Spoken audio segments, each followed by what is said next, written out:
Okay, so from the front side now, we can see, hopefully you can see a little bit different sets in terms of your kind of setup, how you're not sort of, this left-hand one now looks very much sort of, I mean, just sort of the spine angle, you got everything looks a little bit leaning forward. And like I say, with a 5, you haven't got much loft to play with, okay? So if you're leaning on your left side, the club's going back as it was, and your body therefore is going to come down quite steep, you're going to create a reaction or adjustment to that to try and fix it. The problem is the 2 fixes that you had, one was kind of like spinning on your back foot to try and sort of clear yourself out of the way. If you did that and released the club properly, you probably get your low left shot hitting the ground behind the golf ball.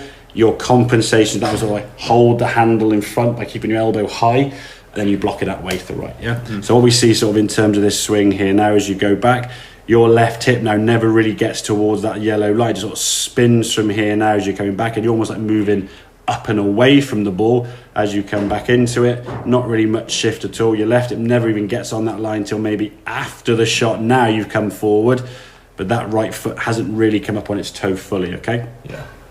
If we look at this, like I say, you're a little bit more 50-50 there in terms of your balance. Probably feels initially a little bit leaning back to your right side, okay, but as you can see there, not too bad. As we go back now, you can see your left hip now stays in that same position it started, so you're loading your left side, turning nicely, and now we've got to start moving into that red line.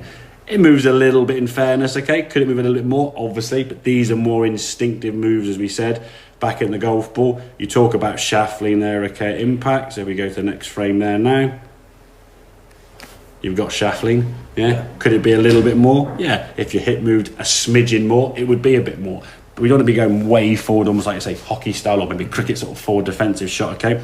The good thing for me, though, when you finish this swing, though, your right foot now is a bit more up on its toe rather than sort of creasing there slightly on the back of your right foot there, okay? So often your finished position is kind of a true sort of showing of what you've actually done. So if I clear all these lines off here now, the knees are coming a bit close together. There's a bit of gap there between those feet. So as much as it doesn't seem a massive difference, you've moved a lot further to target on that right-hand one.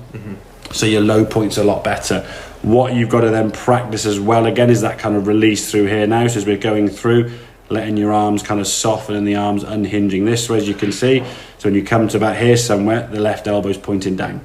I would practice that 2 club drill we taught, where you hold a golf club in your right hand and a club in your left hand, have them about 6-12 inches apart, sort of, and just make continual swings with a mirror, or perhaps film yourself and just see how the clubs, are you like Zorro sort of swiping all over the place, or are they pretty much sort of staying in sort of a similar kind of swing plane to each other, okay?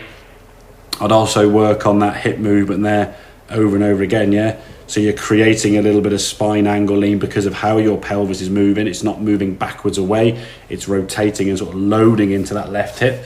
So then as you start down, you can already start moving into that left hip and get yourself in a better position from a weight distribution more onto your left side. So you actually use the correct loft of the club, coming in a bit shallower.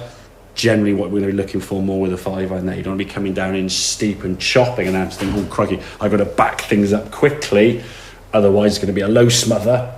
Or if I get it right, I might hit a good one. And as we saw, the first 6 5-irons you hit, the first 4 or 5 were kind of a true testament to how you hit a 5-iron, and the last was really good, but then by that time you hit 5 shots in trouble. So we want that 5-iron to be happening pretty straight away, good shots. Or if it's a bad shot, how bad is it? That last was a pretty good example.